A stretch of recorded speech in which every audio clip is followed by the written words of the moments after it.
नमस्कार मित्रांनो, तुमच्या सर्वांचं माझ्या यूट्यूब चॅनलमध्ये पुन्हा एकदा हार्दिक स्वागत आहे।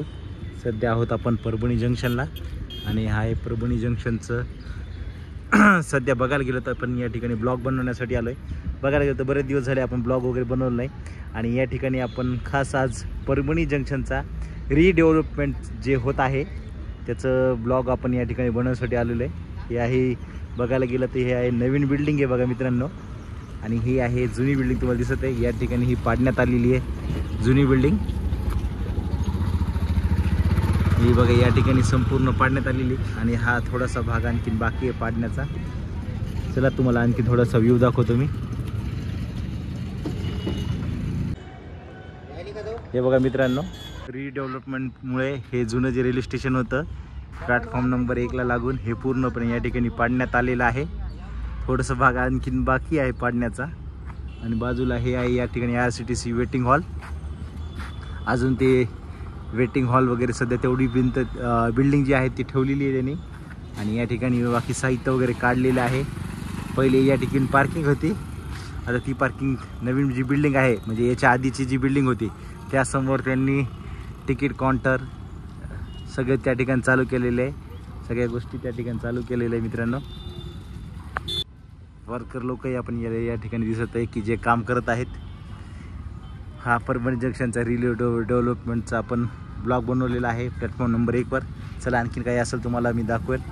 बघायला गेलं तर प्लॅटफॉर्म नंबर 3 वर एक पॅसेंजर आलेली आहे, ती आहे बघायला गेलं तर काचीकुडा मडमाड डेमो। ही या ठिकाणी प्लॅटफॉर्म नंबर 3 वर आलेली आहे आणि हे आहे 1 वरचं दृश्य। या ठिकाणी हे तुम्हाला मी जे दाखवतो समोरून, ही बघा ही बिल्डिंग पाडण्यात आलेली आहे।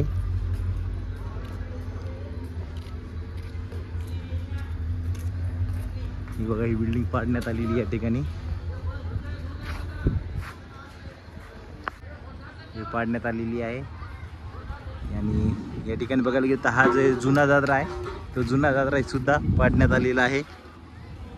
प्लॅटफॉर्म नंबर 1 वरून 2 आणि 3 कडे जाणारा जुना दादरा तोही पाडण्यात येत आहे। हे पहिले या ठिकाणी एंट्री होती प्लॅटफॉर्म नंबर 2 आणि 3 कडे जाण्यासाठी, हे संपूर्ण या ठिकाणी काढण्यात आलेलं आहे। आणि या ठिकाणी पार्सल ऑफिस या ठिकाणी शिफ्ट करण्यात आलेले बघा, हे समोर पार्सल ऑफिस। या ठिकाणी पुन्हा रिटेलिंग रूमचाही बोर्ड लावलेला आहे।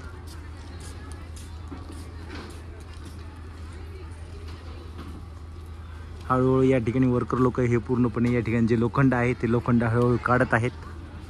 मित्रांनो, तुम्हाला हा परभणी जंक्शनचा रिडेव्हलपमेंटचा ब्लॉग कसा वाटला काय हे मला कमेंट बॉक्समध्ये नक्कीच कळवा।